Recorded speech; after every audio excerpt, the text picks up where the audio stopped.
হয় দাদা, কথা হ'ল যে বিজেপিৰ যোনটো দাবী যে তেওঁলোকৰ 50% ভোট শ্বেয়াৰ, আমাৰ যিখিনি কেলকুলেশ্যনত আহিছে যে আচলতে বিজেপিৰ ভোট শ্বেয়াৰটো কমিব। এইটো সঁচা কথা, কাৰণ গ্ৰাউণ্ডত কোনো বিচৰা নাই যে বিজেপি গভৰ্ণমেণ্ট আহক। কিন্তু হয় কথা হ'ল যে পলিটিকেল ষ্ট্ৰেটেজি বাকী বিৰোধী দলবিলাক, যেনেকুৱা আপুনি যদি কংগ্ৰেছ লয় বা বাকী দলবিলাকৰ, তেওঁলোকৰ ষ্ট্ৰেটেজিৰ ওপৰত কিমানখিনি চিট পায় সেইটোত মোৰ সন্দেহ আছে।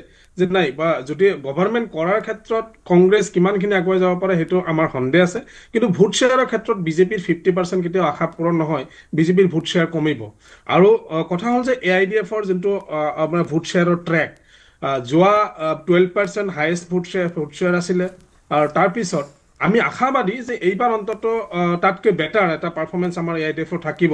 আৰু যি আমি গ্ৰাউণ্ডত যিখিনি পাইছোঁ যে নাই, নিশ্চয়কৈ আমাৰ এটা বেটাৰ পাৰফৰ্মেঞ্চ থাকিব নিশ্চয়। বেটাৰ পাৰফৰ্মেঞ্চ আপোনালোকৰ থাকিব, কিন্তু আমি পৰিলক্ষিত কৰিছোঁ AUDF-এ বিজেপিতকৈ কংগ্ৰেছকহে বেছি আক্ৰমণ কৰা পৰিলক্ষিত হৈছে। উদাহৰণস্বৰূপে আজি AUDF-ৰ মুৰব্বী বদৰুদ্দিন আজমলে কেতবোৰ মন্তব্য কৰিলে কংগ্ৰেছৰ বিৰুদ্ধে। তেওঁ ক'লে কংগ্ৰেছ নিশ্চিহ্ন হৈ যাব, কংগ্ৰেছ সীমিত হৈ থাকিব 22খনমান আসনত, ইত্যাদি ইত্যাদি। গতিকে তেনে ক্ষেত্ৰত আপোনালোকে মূল যুঁজখন কংগ্ৰেছক আক্ৰমণ কৰি আগবাঢ়িব বিচাৰিছে নেকি?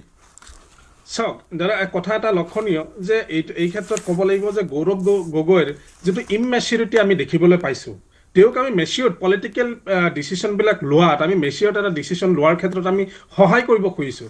বদৰুদ্দিন আজমল চাহাব বিগত কেইটামান মিটিঙত তেওঁ যি তত্ত্বগধুৰ ভাষণ দিছে, তেওঁ এটা যি ধুনীয়া প্ৰস্তাৱ, মানে গৌৰৱ গগৈলৈ এটা পৰামৰ্শমূলক প্ৰস্তাৱ আগবঢ়াইছে, সেইখিনি প্ৰস্তাৱ যদি গ্ৰহণ নকৰে আচলতে আচলতে কংগ্ৰেছ ধূলিসাৎ হ'ব। আৰু কংগ্ৰেছ আজিৰ প্ৰস্তাৱটো কি সময়ত চাওক, প্ৰস্তাৱটো কি ফাৰহাদ, প্ৰস্তাৱ প্ৰস্তাৱটো কি? এটা প্ৰস্তাৱ এটা চাওক যে AIDF-ক যদি অকল এই বিৰোধীৰ পৰা ছাইড কৰি পেলাই যুদ্ধ কৰে, তেওঁলোক চৰকাৰত আহিব নোৱাৰিব। কিন্তু আটাইতকৈ ডাঙৰ মুখ থাকে চাওক, বিহাৰতকৈ বেয়া অৱস্থা হ'ব। গতিকে আমি খুজিছোঁ এটা আণ্ডাৰষ্টেণ্ডিঙৰ ক্ষেত্ৰত আমি একেলগে গৈ পেলাই ইলেকশ্যন খেলাৰ এটা ষ্ট্ৰেটেজি ভালকে বনাব লাগিব। হয় এই 22টা চিট যে য'ত নেকি কংগ্ৰেছৰ প্ৰগ্ৰামবিলাক হৈ থাকে, কংগ্ৰেছে গৈ আপাৰ আছাম, কাৰ্বি আংলং, ডিমা হাছাও এইবিলাক অঞ্চলত তেওঁলোকে প্ৰগ্ৰাম কৰক। লাগিলে আমাৰ মেন ফ'ৰ্চ তেওঁলোকক দিম, আমি মেন ফ'ৰ্চ তেওঁলোকক প্ৰভাইড কৰিম, যদি সহায় কৰিম তেওঁলোকক। সেইবিলাক ক্ষেত্ৰত আমি এটা পৰামৰ্শহে দিছোঁ, হয় জাষ্ট এইখিনি কথা।